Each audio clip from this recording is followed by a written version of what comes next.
Warmly welcome to A to Z.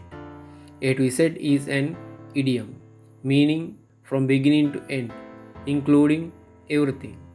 When learning English from beginning to end, including everything, it must be understood that how English is made up. English is solely made up of 8 parts called parts of speech or word classes. Most words found in English fall under these parts. So, by studying these 8 parts, we can understand English completely, speak easily. This must be done with great eagerness and commitment because the beauty of English can only be seen when we study it with a good understanding. If we talk about the importance of English, the whole world does transactions via English. Emails are written in English, not in other languages. Let's now talk about these 8 parts. And you have to be with me all the time, like we go on a trip.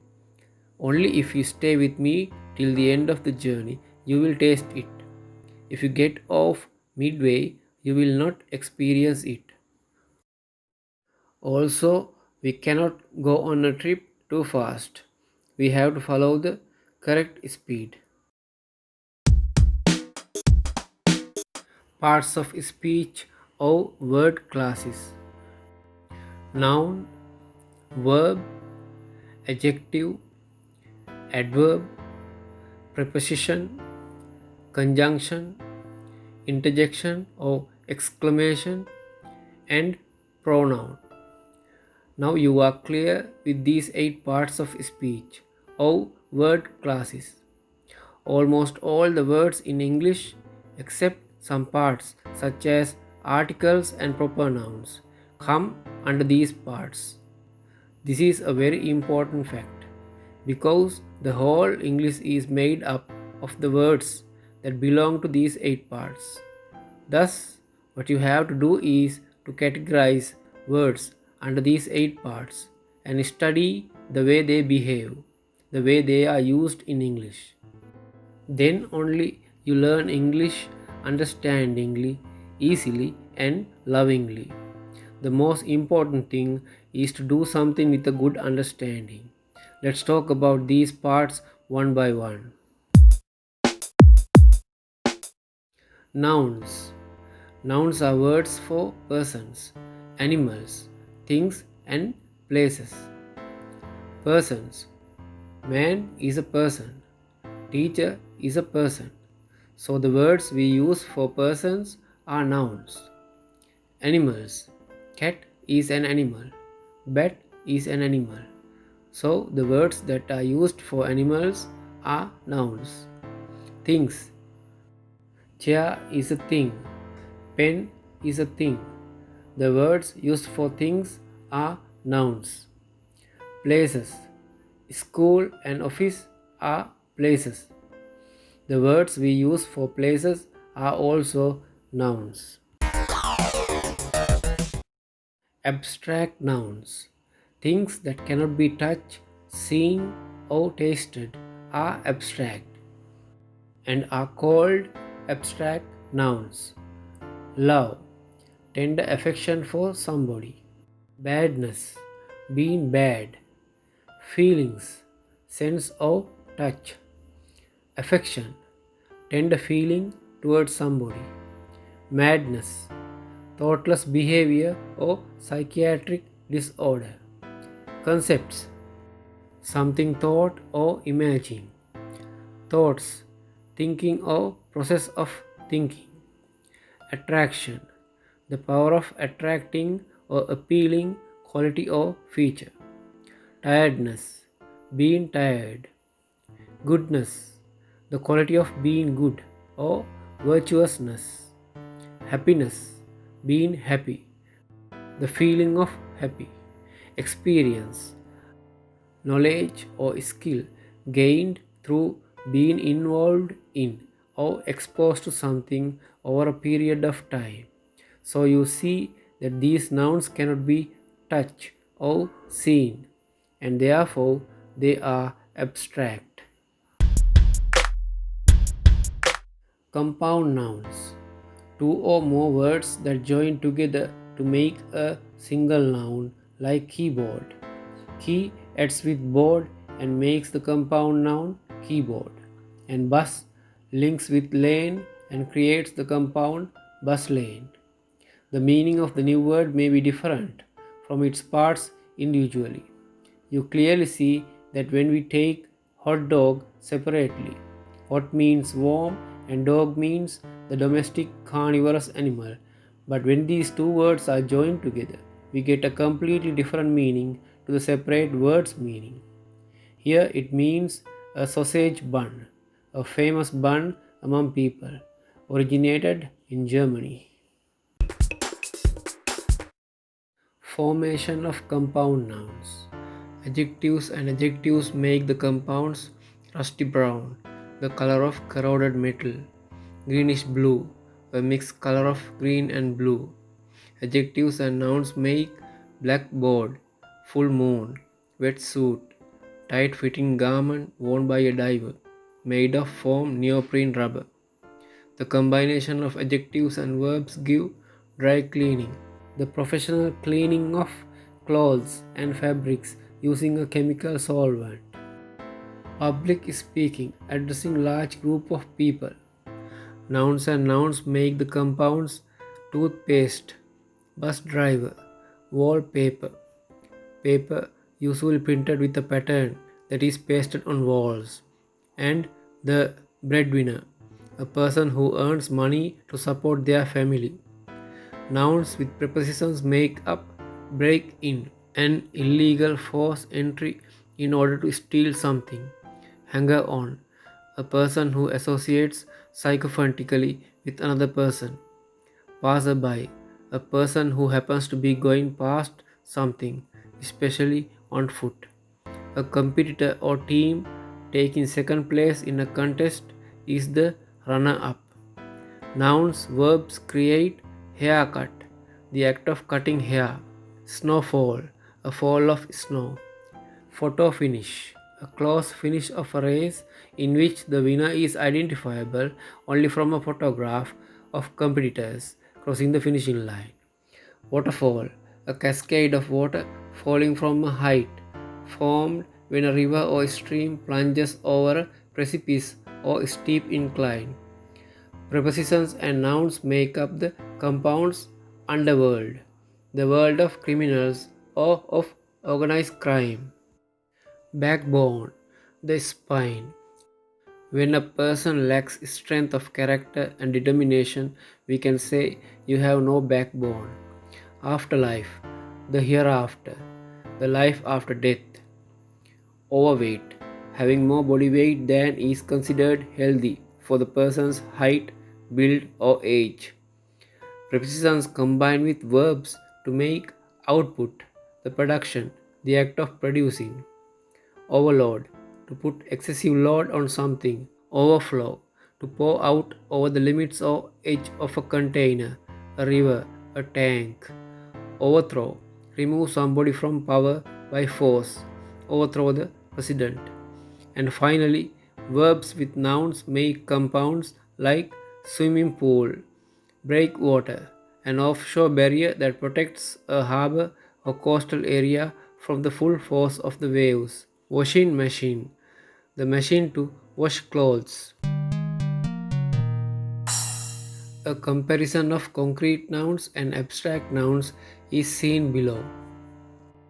You can clearly see that the nouns that you can see, touch, or taste are concrete, while the nouns which cannot be seen or touched are abstract. On the left side, nouns are oar, a wooden pole with one broad flat end used to propel a boat. Tree, a large plant. Disc, a round flat object. Book, a collection of printed or manuscript pages, sewn or glued together along one side. Rafter, a sloping supporting timber beam that runs from the ridge beam of a roof to its edge. Grass, green plants that form lawns.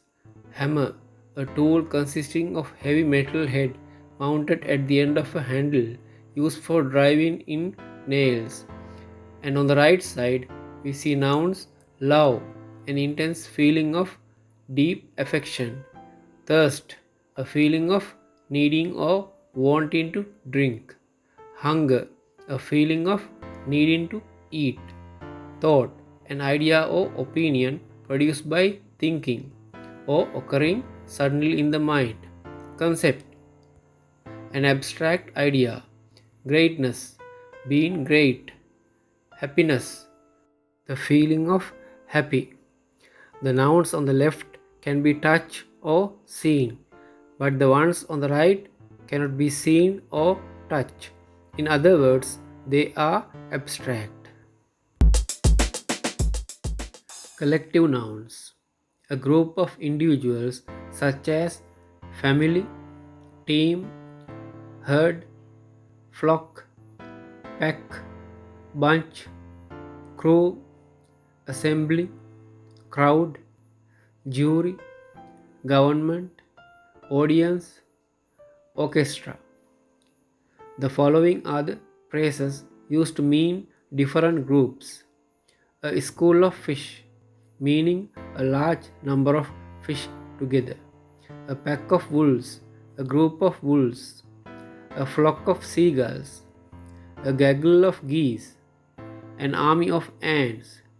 Here, army means a large number; a ballet of swans; a band of gorillas; a brood of chicken; a pile of books; a colony of termites; a caravan of camels; a brood of pheasants; a congregation of reporters; a troop of monkeys; a swarm of bees; a set of tools; a litter of puppies; a bale of turtles; a band of coyotes.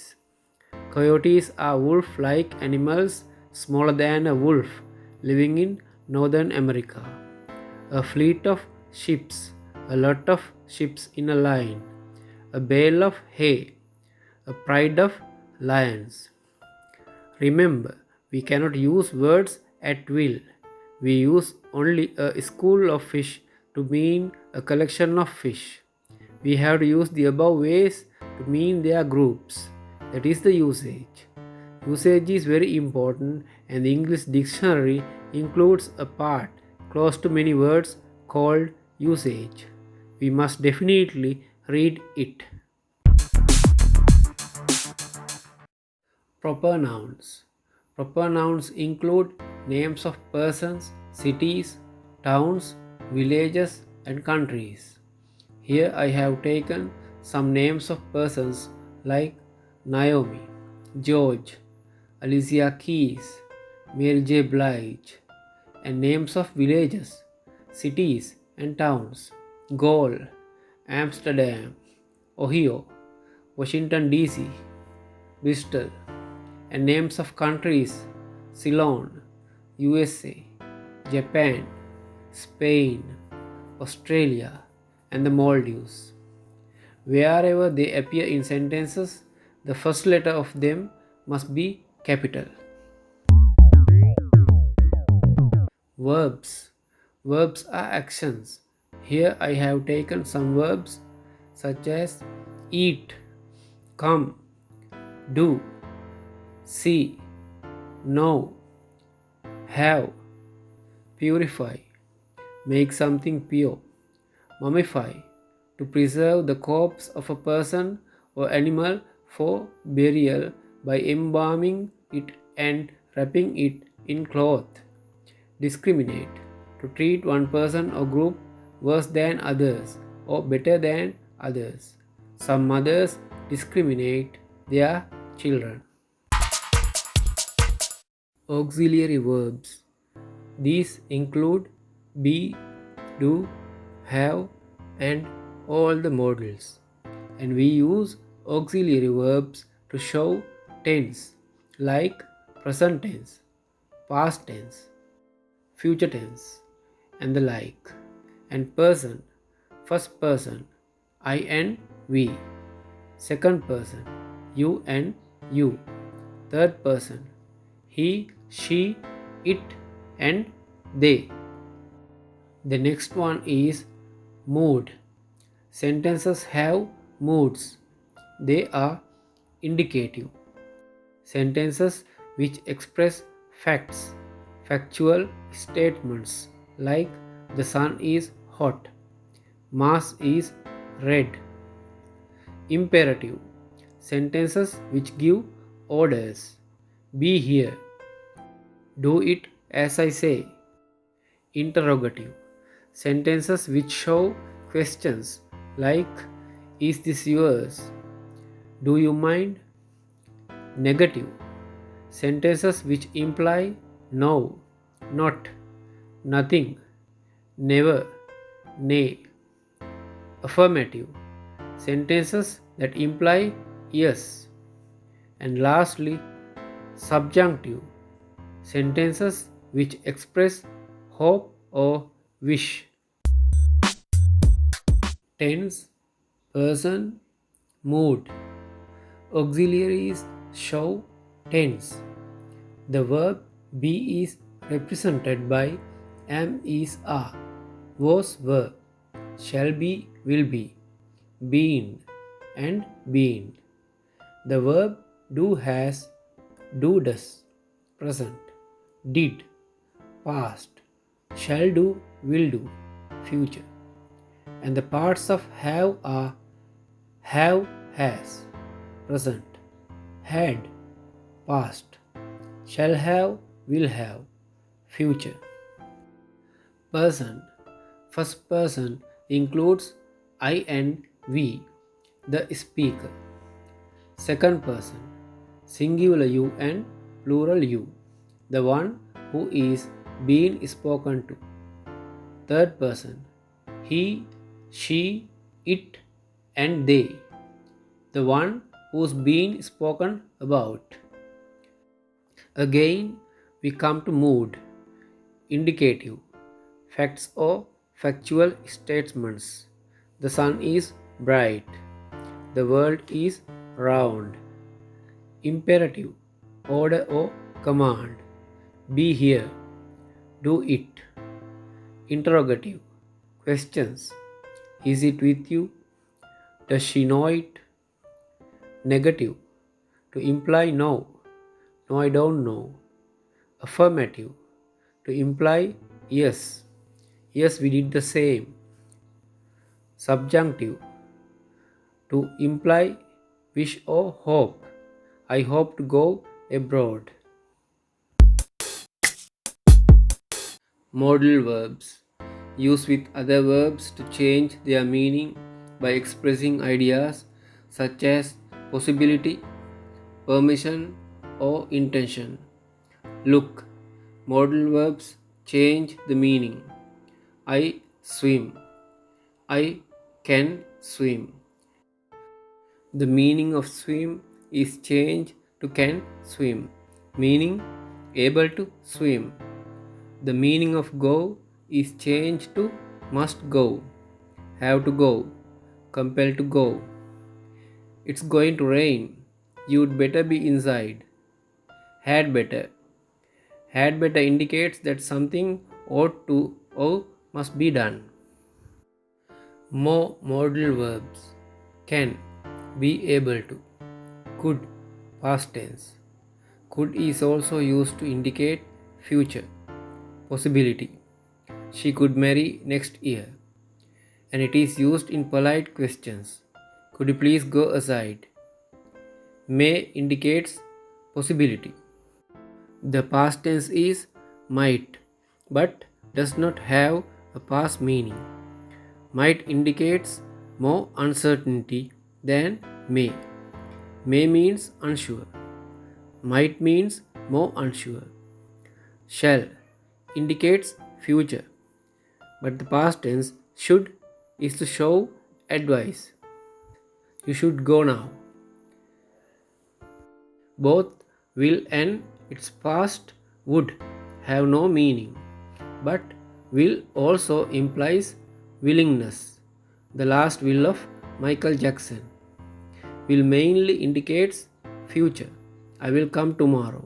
While would conditionality. The bill would be passed. Would is also used in polite questions. Would you mind opening the window? Ought to indicates obligation, a little bit stronger than should. Should is milder, but ought to is stronger. Must is the strongest. Strict obligation. You must obey the rules of the country. Need expresses wanting, necessity. Used to, the past tense verb to express a habitual action in the past.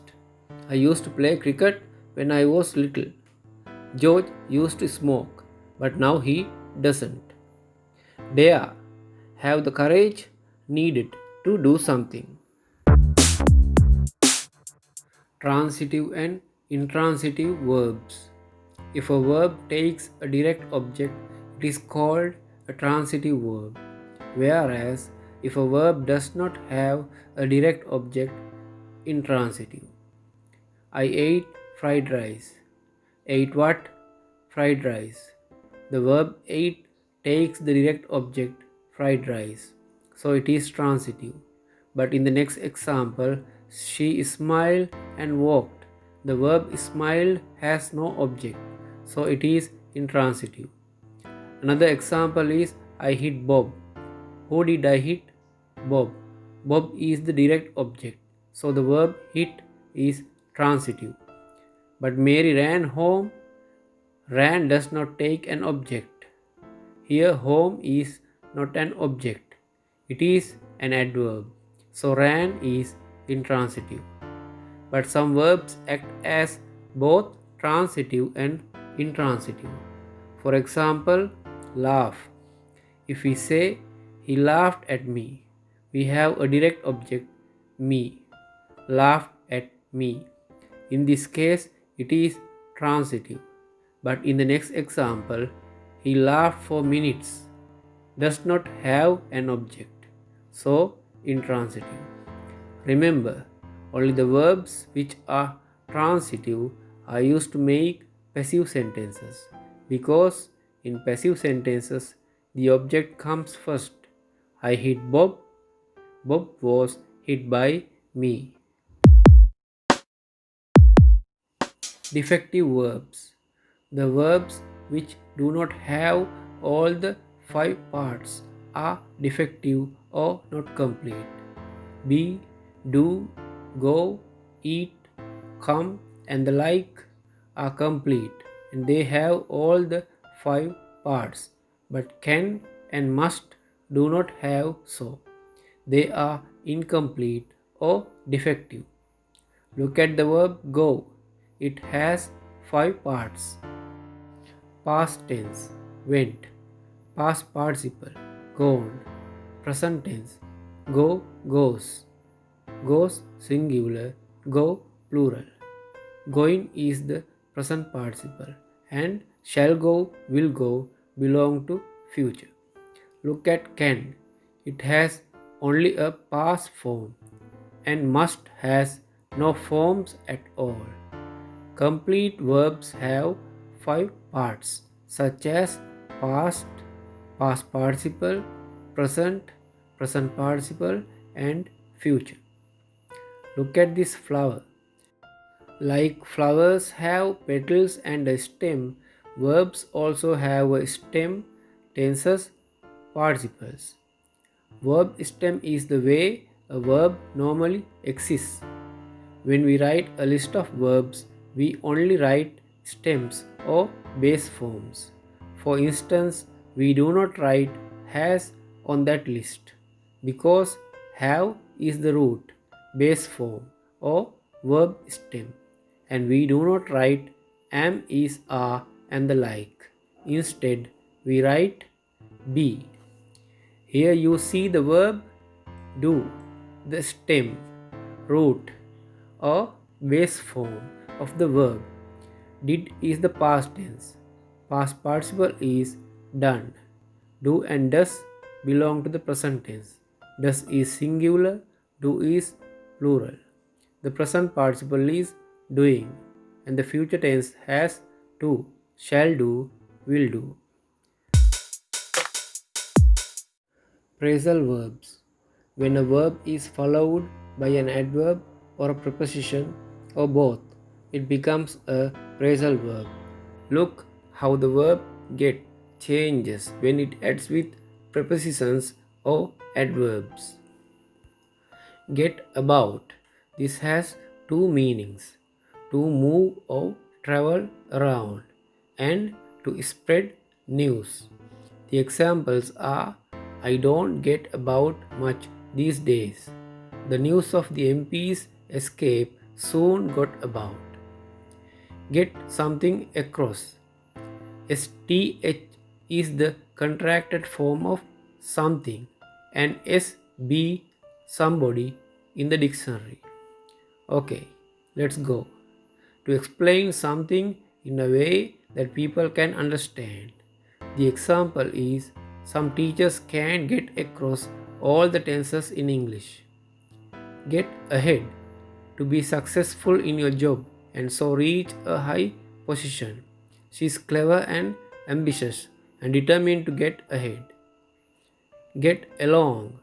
To have a friendly relationship with someone. I don't get along with many people.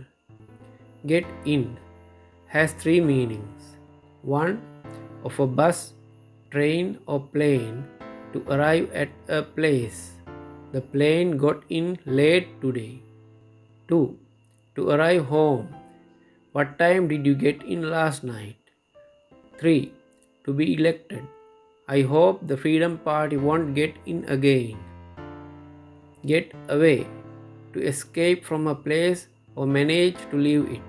The prisoner got away by piercing a wall. Of course, there are a great number of phrasal verbs in English.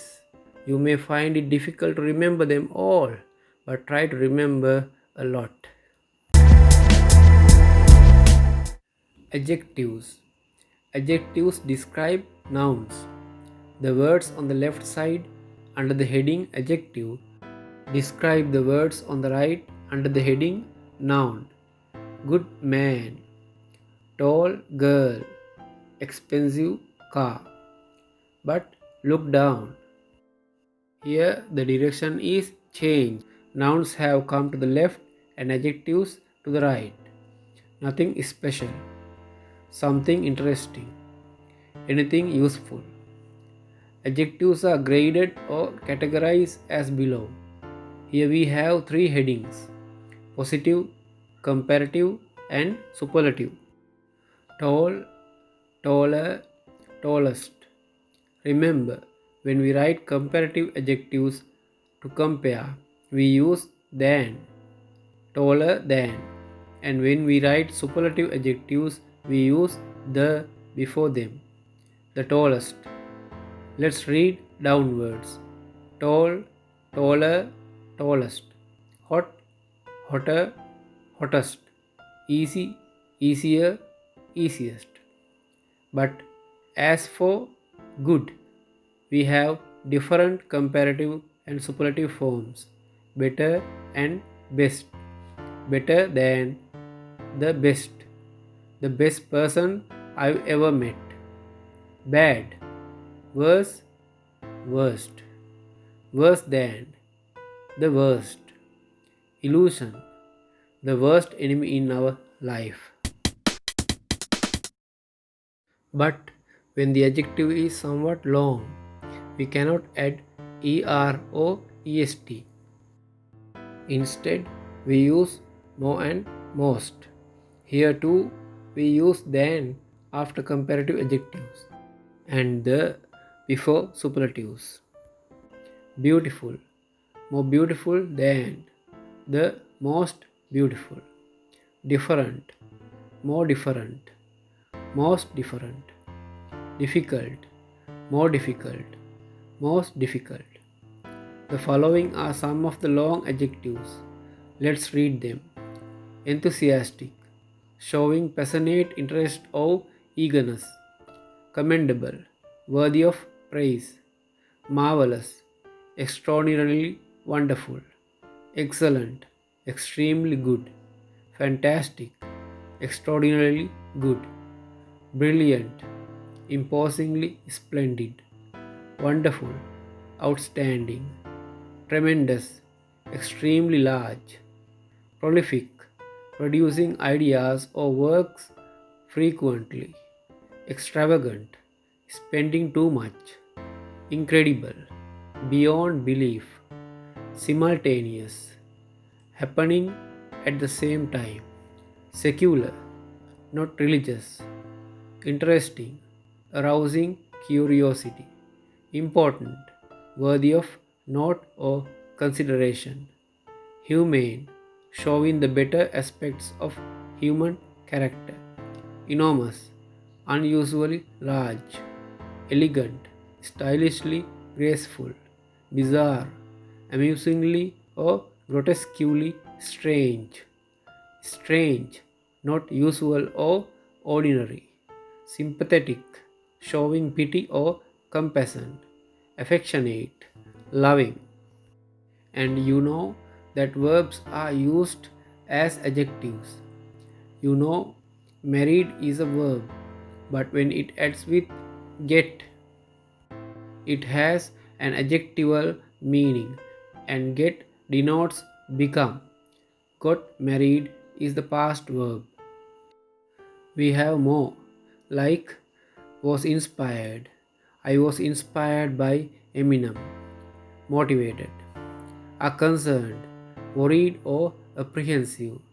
Most parents are concerned about their offspring. Will get worried, to feel anxious. Was shocked, make somebody feel acutely distressed or upset. Are interested, paying attention to something. Were disappointed, unhappy. Mounted police. Police officers ride on horses. Was satisfied, contented. Invented, created, proposed, put forward. You know, adjectives come with verbs like go mad, to become mad.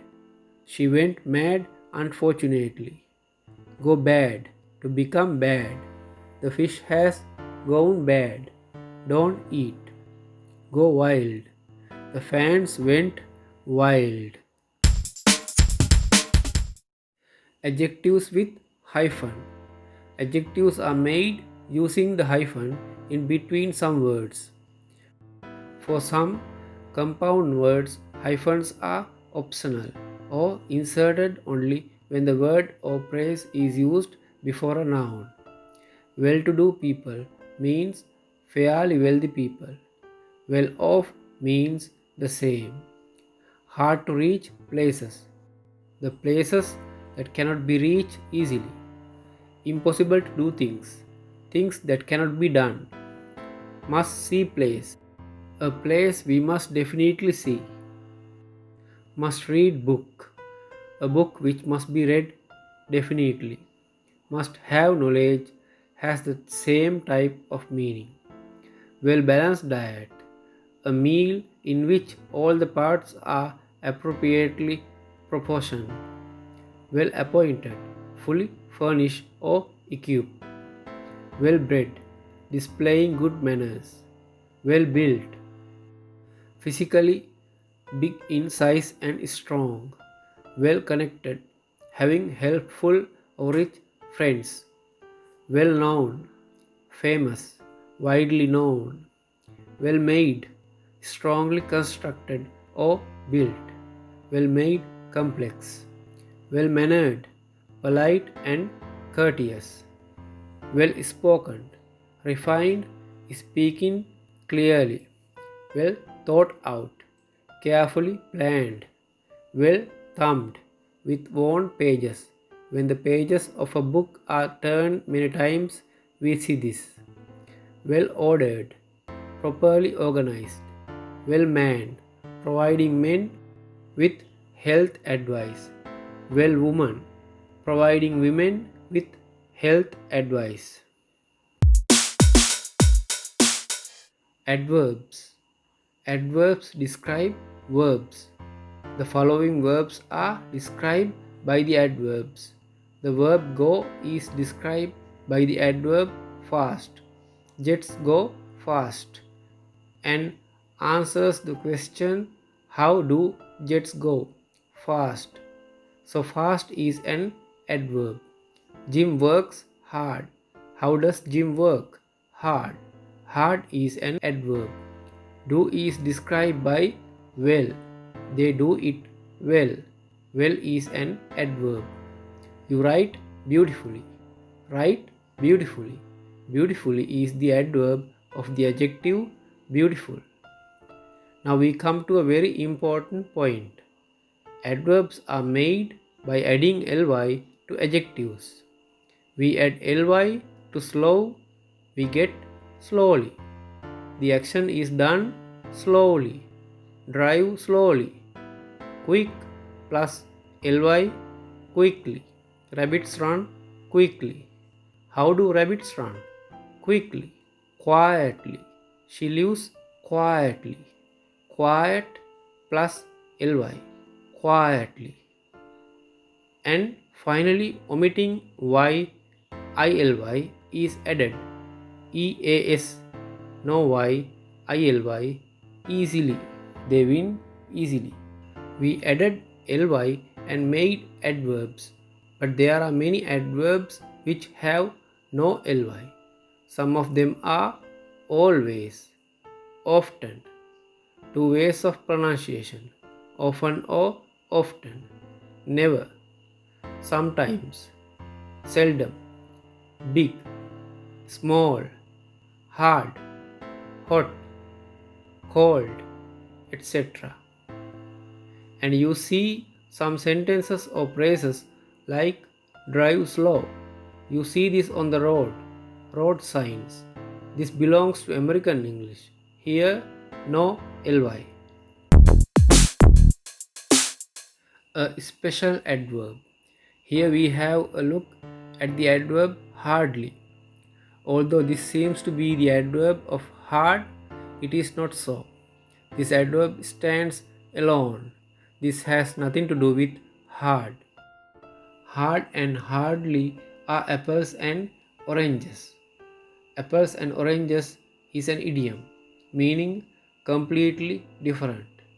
Hard means with difficulty, energetically, forcefully, but hardly means not at all. I hardly smoke means I don't smoke at all. You write so small, I can hardly read, meaning your writing is too small that I can't read it. Synonyms: scarcely, barely, similar in meaning. Both act like hardly. I can scarcely hear what you say. Speak up, meaning I don't hear what you say at all. Speak loudly. They hardly invade our country, he said. I am scarcely able to move my hand after the accident. I could barely believe the gossip. The company has barely enough to pay the income tax. The writing on the rock is barely visible, are some examples. Degree of adverbs. Here, the adverbs which are under the heading positive are made up by the adjectives under the heading adjective. Actually, here we have categorized adverbs under three headings: positive, comparative, and superlative. The adjectives under the first column are the root of them. Adjective hard, adverb hard, both are the same, no ly. Comparative harder and superlative hardest. Like earlier, we have added er to the comparative and est to the superlative. Here too, we use than with the comparative. Tom works harder than Jim, but no the with the superlative. It is very important. Only hardest. Tom works hardest. The second adverb is fast. Comparative faster. Superlative fastest. Remember, the adverb of good is completely different in appearance. Well. The comparative, better. She sings better than Britney. The superlative, best. Madonna sings best. Badly. More badly. Most badly.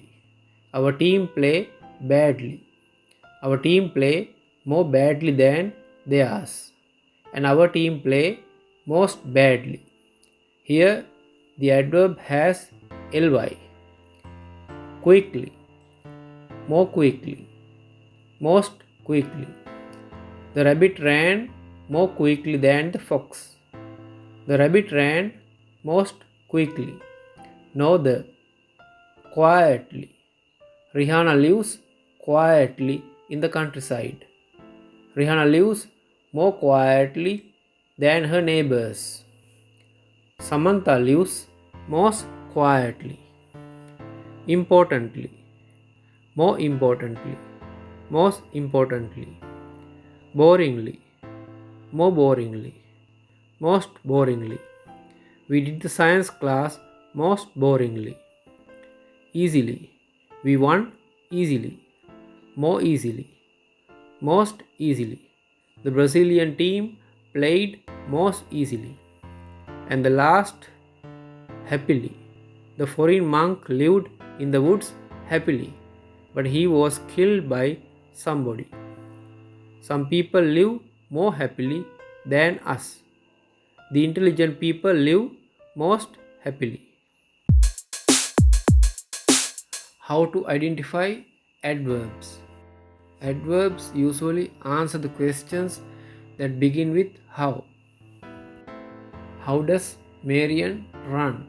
Fast. Fast is an adverb. Describes the running of Marian. The word very in the answer to the question how fast did Marian run is also an adverb in this case. Another example. How well can you ride the horse? Extremely. He rides the horse extremely well. So extremely is also an adverb. Adverbs are of three kinds. They are adverbs of manner, hard, beautifully. These adverbs say how the action is done. How does he work? Hard. The way he works is hard. She writes beautifully. How does she write? Beautifully. The second is adverbs of time. These describe when or at what time the action is done. Simon comes to work early, but Stephen comes to work late. There's also an adverb called lately, which means recently. The third one, adverbs of place, which describes a place, like in the example, he went home. Where did he go? The answer is the adverb home. She ran to school. A place. Though there are three kinds, we mainly learn about the first two, adverbs of manner and adverbs of time. Now we have an acquaintance or knowledge on the first four main parts: noun, verb, adjective, and adverb. The English dictionary is mostly filled up with them, and they are in large numbers. These four parts play a major role in the English language, and we now go to the next four parts. Prepositions. The words which come before nouns, pronouns, or gerunds, as in at home, from me, by breaking. At home means at that place. Here at connects the word home with the rest. Without at, the sentence is not grammatical. From me, meaning by me. The present is from me. From connects the word me. By breaking, here we have ing. Near by, the verb is definitely with ing, a gerund, full sentences and phrases. I am at home. At home means in the house. People of Sri Lanka. Possession. The people belong to Sri Lanka, which is indicated by the preposition of. He got home at 3 o'clock. The time is connected to the sentence by the preposition at. When we write about times, we often use at. The burglar entered the house by breaking the window. By breaking. Here, breaking cannot stand alone without by. So, by breaking connects the words of the sentence.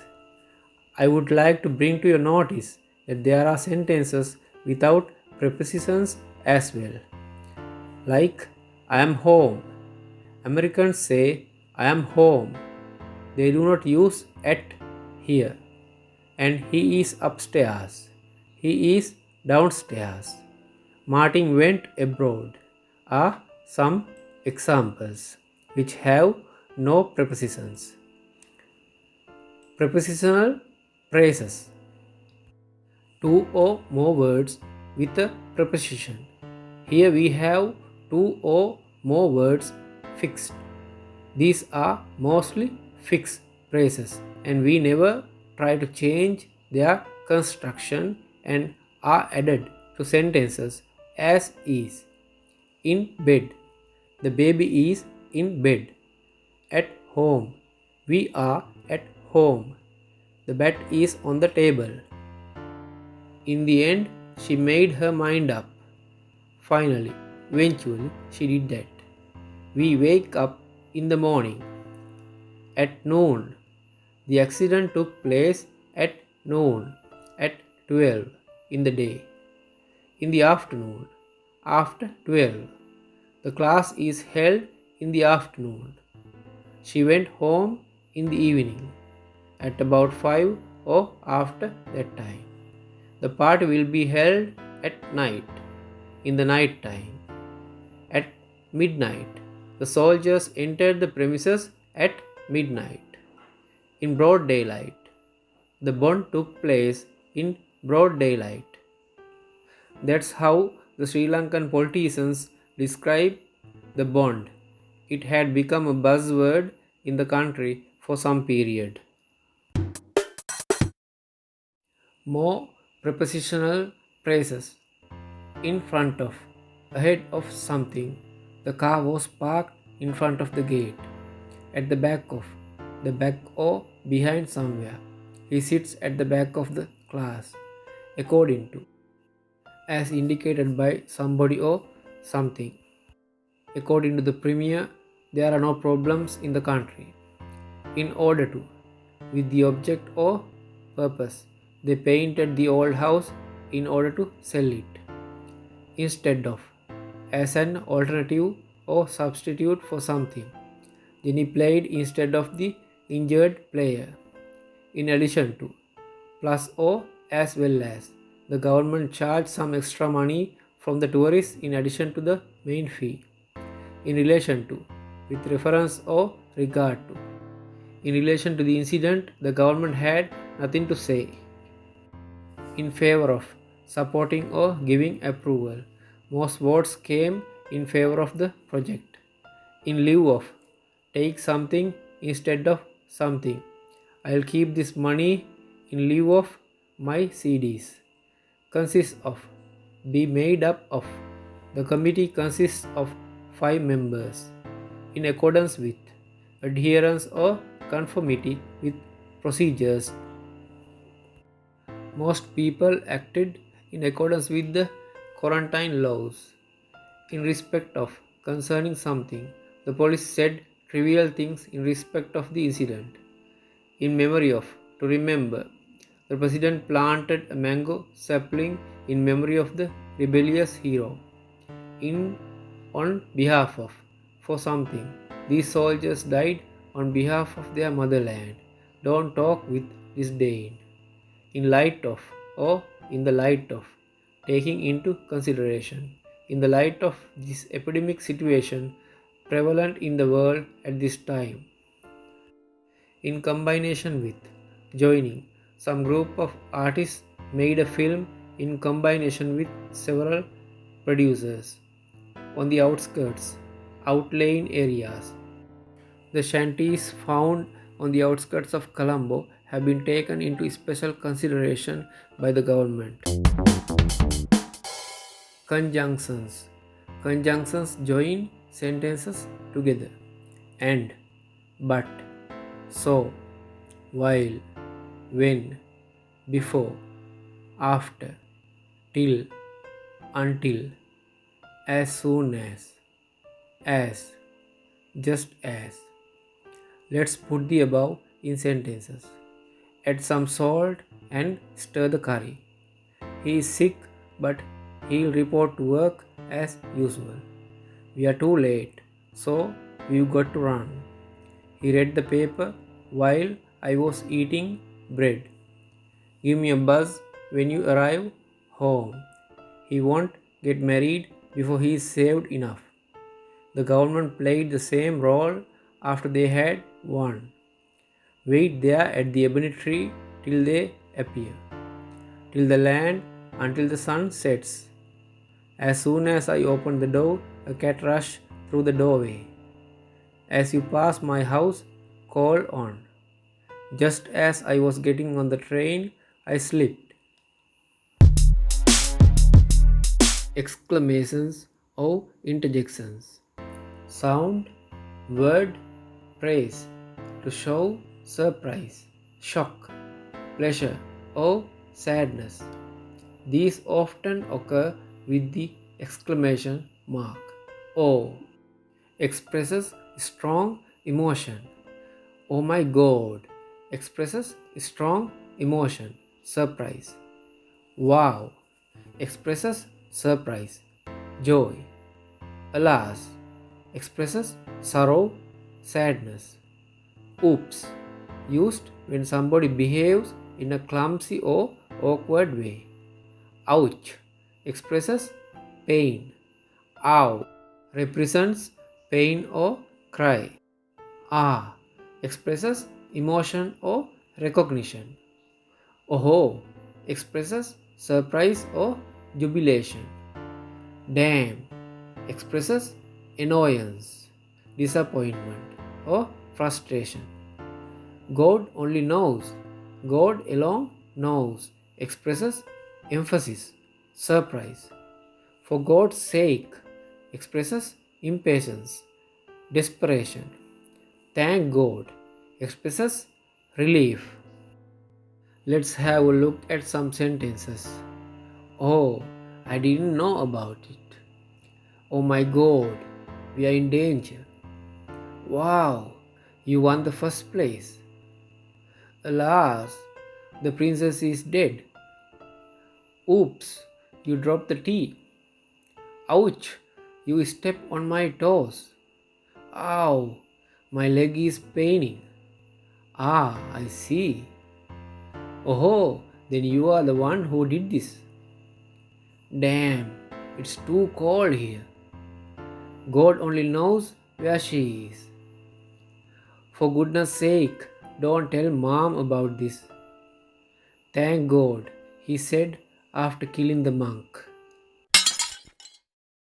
Pronouns. There are 40 pronouns in all.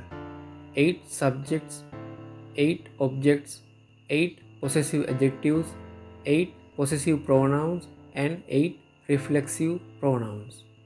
Subjects usually come first in sentences and they do the actions of the sentences or they are talked about. I go home every weekend. She is our mom. Objects are subjected to the verbs in sentences. They blamed me. She killed it. Possessive adjectives come with nouns like in this is my book. That is your car.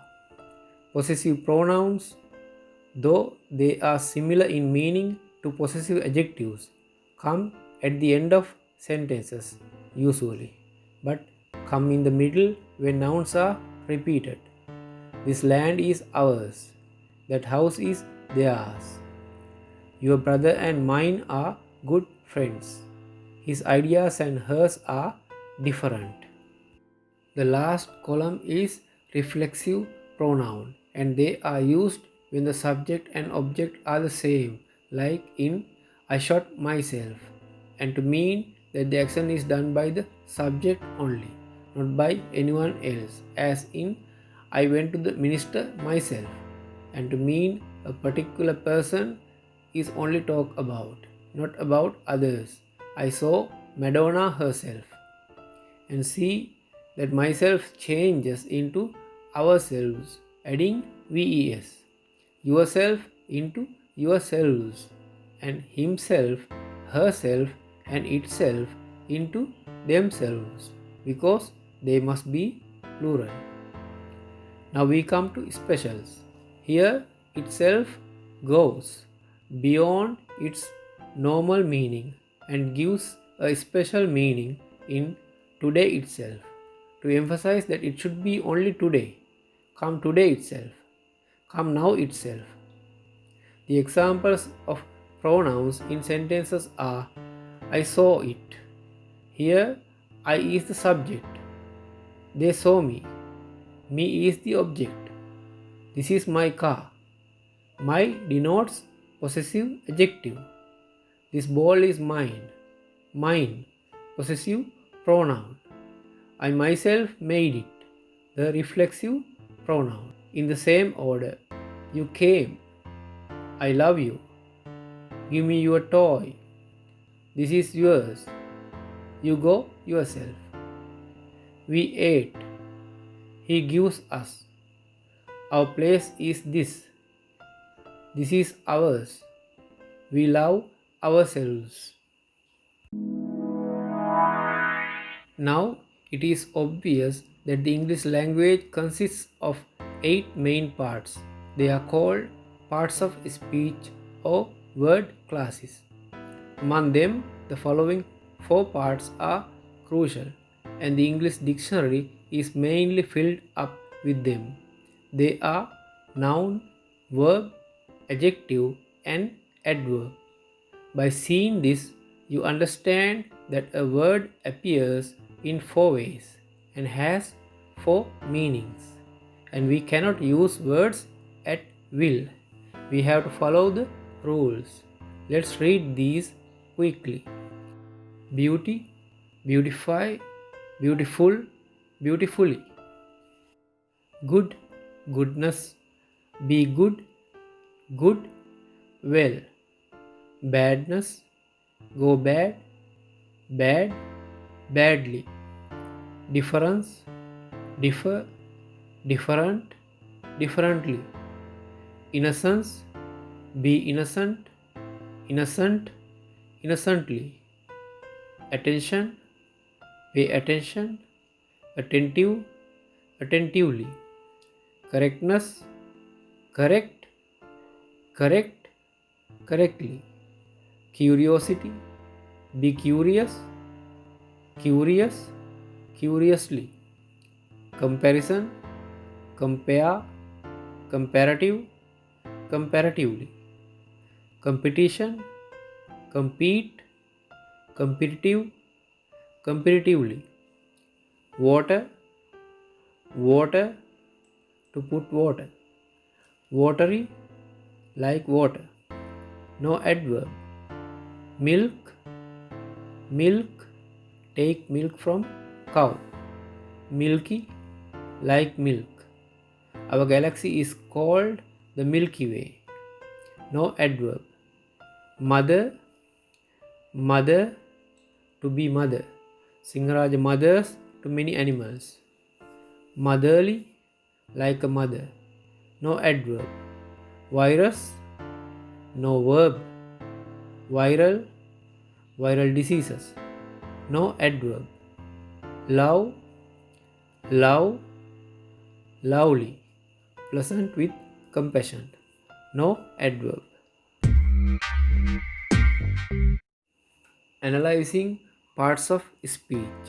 You can see that I have taken the most frequent word beautiful and it belongs to the adjective category. while the other three forms to other categories. First, look at the noun beauty. If something is a thing, whether it is concrete or abstract, it is a noun. Nouns can be used with the, a, or, and. The beauty of our country. Verbs come after subjects. We beautify our class. Adjectives come with be verbs like am, is, are, and the like. Orchids are beautiful. And adverbs come with verbs. She dresses beautifully. How to write sentences with parts of speech. Though the topic is on using the parts of speech, I have only taken the first four parts: noun, verb, adjective, and adverb. A noun is used with the, a, and possessive adjective such as my, your, or alone. The beauty of Sri Lanka is well known. I like your innocence. Beauty is only skin deep. Verbs are used with subjects or first as an order. She beautifies her garden often. Purify your mind. Adjectives with be verbs like am, is, are, was, were, shall be, will be, been, or been, or with nouns. She is beautiful. The gala has been wonderful. Brave soldiers. Good deeds. Adverbs come with verbs. You write beautifully. She worked the plan well. If you write sentences like above, they shoot well and are heard correctly. They are grammatical. Look and sound natural. So long.